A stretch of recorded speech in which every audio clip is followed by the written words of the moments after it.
আসসালামু আলাইকুম সুপ্রিয় শিক্ষার্থী। রমজান আজ 21তম রমজান, অর্থাৎ আজকে 22 তারিখ, 22/3/2025। তোমাদের পদার্থবিজ্ঞান দ্বিতীয় পত্রের চতুর্থ অধ্যায়ের আরেকটি গাণিতিক সমস্যা নিয়ে আমরা আজকে আলোচনা করার জন্য ক্লাস নিচ্ছি। তোমরা একটু দেখো, আমরা একটা ছবিতে যদি দেখাই, একটা আয়তাকার কুণ্ডলী। এটা একটা আয়তাকার কুণ্ডলী। দেখো এ বি সি ডি একটা আয়তাকার কুণ্ডলী। আমরা এখানে লেখা আছে, দেখো যে চিত্রে এ বি সি ডি একটি আয়তাকার কুণ্ডলী, যার পাক সংখ্যা হচ্ছে 100, আর চুম্বক ক্ষেত্র বি হচ্ছে 1.5 × 10⁻² টেসলা। দৈর্ঘ্য দেওয়া হচ্ছে 15 সেন্টিমিটার, প্রস্থ 10 সেন্টিমিটার। আর এর ভিতর দিয়ে যে কারেন্ট যাচ্ছে, যে কুণ্ডলীর ভিতর দিয়ে যে কারেন্টটা যাচ্ছে আই, দেখেছো সেটা কত দিয়েছে? 1 অ্যাম্পিয়ার। 1 অ্যাম্পিয়ার কারেন্টের ভিতরে যাচ্ছে, তাই না? এটা একটা আয়তাকার কুণ্ডলী। বলছে যে কুণ্ডলীর চুম্বক ভ্রামক কত। কটা কি? কুণ্ডলীর চুম্বক ভ্রামক কত? তো আমরা এর আগে অনেক আগে দেখিয়েছি আমাদের চুম্বক ভ্রামক এম = দেখো লেখা আছে NIA। এন হচ্ছে পাক সংখ্যা, আই হচ্ছে প্রবাহ মাত্রা, আর এ হচ্ছে ক্ষেত্রফল, তাই না? তাই এটা একটা আয়তাকার কুণ্ডলী। তাহলে আমরা প্রথমে ক্ষেত্রফলটা আমাদের বের করে নিতে হবে। তা ক্ষেত্রফল সমান আমরা জানি এ = জানি আমরা কি, দৈর্ঘ্য গুণ প্রস্থ। দৈর্ঘ্য হচ্ছে দেওয়া হচ্ছে 15 সেন্টিমিটার, তাহলে 0.15 মিটার গুণ প্রস্থ হচ্ছে কত? 10 সেন্টিমিটার, মানে 0.1 মিটার করলে এখান থেকে আমরা এর ক্ষেত্রফল বের করতে পারবো। এর ক্ষেত্রফলটা কত হবে আমরা সেটা লিখে দিই। দেখো এর ক্ষেত্রফলটা হবে 0.015 এত মিটার স্কোয়ার। 0.015 এত মিটার স্কোয়ার, এটা হলো ক্ষেত্রফল, তাই না? এখন আমাদের যেটা বের করতে হবে সেটা হচ্ছে যে আমাদের বের করতে হবে যে চুম্বক ভ্রামক এম। তো আমরা জানি চুম্বক ভ্রামক এম = NIA, তাই না? তো এন হচ্ছে পাক সংখ্যা। কত পাক বলেছে এখানে? দেখো বলে দিয়েছে 100টা পাক। তাহলে 100, আয়ের মান হচ্ছে 1 অ্যাম্পিয়ার, আর এর মান আমরা পেয়েছি 0.0, তো আয়ের মান পেলাম আমরা 0.0, হ্যাঁ 0.015, তাই না?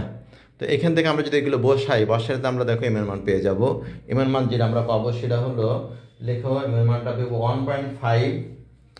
1.5 অ্যাম্পিয়ার মিটার স্কোয়ার।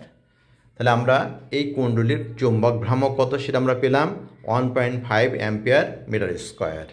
নিশ্চয়ই তোমরা বুঝতে পারছো, তাই না? তাহলে আমরা চুম্বক ভ্রামক পেয়ে গেছি, ঠিক আছে? 1 নম্বর হয়ে গেল।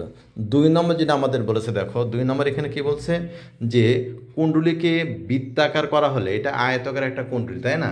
এটাকে বলছে বৃত্তাকার করা হলে টর্কের কী পরিবর্তন হবে। যদি আমরা বৃত্তাকার করি তার সেক্ষেত্রে টর্কের কী পরিবর্তন হবে সেটা আমরা বের করতে হবে আমাদের। তো আমরা জানি যেহেতু আয়তাকার কুণ্ডলী, তো এর বৃত্তাকার করলে সেই বৃত্তাকার কুণ্ডলীর ব্যাসার্ধ যদি আর হয়, তাহলে আমরা জানি, তোমার নিশ্চয় মনে আসছে, দেখো এটা তোমাদের মনে হচ্ছে 2πr = আমরা লেখা যায় 2 × দৈর্ঘ্য যোগ প্রস্থ, অর্থাৎ পরিসীমা, দৈর্ঘ্য যোগ প্রস্থ। 2πr = কত? 2 × দৈর্ঘ্য যোগ প্রস্থ। এখান থেকে আমরা দেখো এর ব্যাসার্ধটা বের করতে পারবো। এখান থেকে আমরা ব্যাসার্ধটা বের করতে পারবো।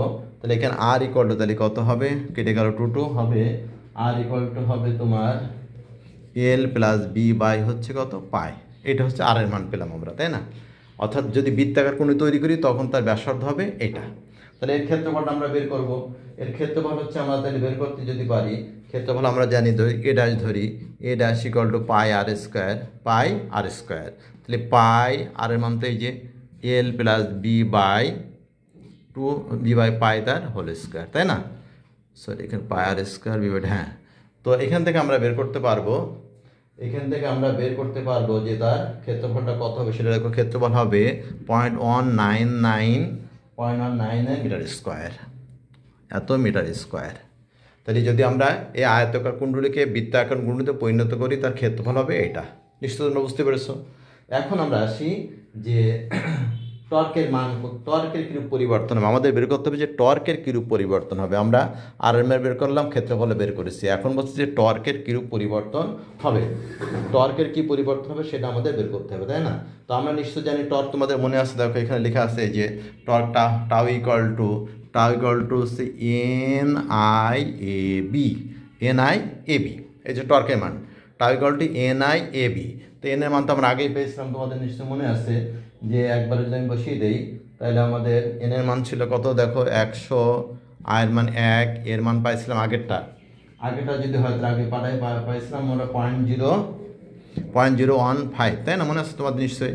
আর টেস্ট বির মান তো আমরা দেখো চুম্বক ক্ষেত্র, এই অ্যারো চিহ্নটাকে, এইটা হচ্ছে কিন্তু চুম্বক ক্ষেত্র, এইদিকে এই বরাবর কাজ করছে চুম্বক ক্ষেত্র, দেখছো বি, এই যে বিটাকে বলছি আমরা চুম্বক ক্ষেত্র, এই বরাবর কাজ করছে। তো বির মানটা দেওয়া আছে দেখো, কত বলেছে যে 1 পয়েন্ট কত যেন, বির মান দেওয়া আছে 1.5 গুণ 10⁻²। তাহলে এখান থেকে আমরা টর্কের মানটা বের করতে পারবো। হ্যাঁ, এখান থেকে আমরা টর্কের মানটা বের করবো কত, দেখো টর্কের মানটা এসছে, যদি আমি বসাই টর্কের মান হবে 0.0225 টর্কের মান। তোমাদের মনে আসছে টর্কের একক হচ্ছে নিউটন মিটার বা নিউটন মিটার বলা, জুলও বলা যায়, নিউটন মিটার। এটা হচ্ছে আয়তাকার কুণ্ডলীর ক্ষেত্রে। কিন্তু আমরা করেছি এবার বৃত্তাকার কুণ্ডলীর ক্ষেত্রে যখন তখন টর্ক কী হবে দেখো, সেটা আমরা বের করেছি। এবার এটা হচ্ছে আয়তাকারের জন্য, আয়তকার কুণ্ডলীর ক্ষেত্রে, তাই তো টর্কের মানটা আমরা বের করলাম এত নিউটন মিটার। এবার বৃত্তাকারের ক্ষেত্রে তখন হবে কি, তখন আমরা যদি টাও ধরি তখন টর্ক হবে NI A',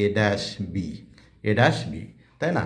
তো এন এর মান আমরা জানি 100, আয়ের মান 1 অ্যাম্পিয়ার গুণ, এবার এর মান দেখো পাইছিলাম, তোমাদের মনে আছে এর মান পাইছিলাম কত, নতুন ক্ষেত্রে এর মান পাইছিলাম হচ্ছে 0.199, আর বির মান তো এটা একই দেওয়া আছে, এ মানে এটা আর কি, বির মান দেওয়া আছে কয়জন, ওই যে 1.5 গুণ 10⁻², তাই না? এখান থেকে বসালে আমরা যে ক্ষেত্রফল পাবো সেটা হচ্ছে এই যে টর্কের মান পাবো, সেই টর্কের মানটা হচ্ছে দেখো, টর্কের মান হবে 0.0298 এত নিউটন মিটার। তোমরা নিশ্চয়ই খেয়াল করো, এটা কিন্তু কি বৃত্তাকার, এটা হচ্ছে বৃত্তাকার কুণ্ডলীর ক্ষেত্রে, তাই না? যখন আমরা বৃত্তাকার কুণ্ডলী তৈরি করলাম, আর এইটা কি ছিল বলতো, এটা হচ্ছে আয়তকার কুণ্ডলীর ক্ষেত্রে। দেখো আয়তকার কুণ্ডলীর ক্ষেত্রে টর্ক হচ্ছে 0.0225 নিউটন মিটার, আর যখন আমরা সেটাকে বৃত্তাকার করেছি তখন যে টর্ক হলো সেটা দেখো 0.29, তার নিশ্চয়ই এইটা বেশি, তাই না? এটা বেশি না? তাহলে আমরা বলতে পারি কি, এই আয়তকার কুণ্ডলীকে যদি আমি বৃত্তাকার কুণ্ডলীতে পরিণত করি সেক্ষেত্রে টর্কের মান বেশি হবে, সেক্ষেত্রে টর্কের মান বেশি হয়েছে। নিশ্চয়ই তোমরা এটা বুঝতে পেরেছো। তো তোমাদেরকে সবাই ধন্যবাদ জানাচ্ছি। আমরা এই অধ্যায়টা কিন্তু শেষ করেছি, আমি তারপর আর কয়েকটি গাণিতিক সমস্যা করাই দিলাম। তো তোমাদের যদি কোনো সমস্যা থাকে তোমরা অবশ্যই আমাকে, এই অধ্যায় সম্পর্কিত কোনো প্রশ্ন তোমাদের যদি থাকে অবশ্যই আমাকে জানাবে এই গ্রুপে, আমি এটা তোমাদেরকে সেটা সমাধান করে দেবো আশা করছি। তো তোমরা সবাই ভালো থাকো, সুস্থ থাকো, রমজানে সবাই রোজা রাখো এবং আল্লাহ সবার জন্য ভালো রাখুক সবাইকে, এই কামনা করে আজকের মতো শেষ করছি। আল্লাহ হাফেজ।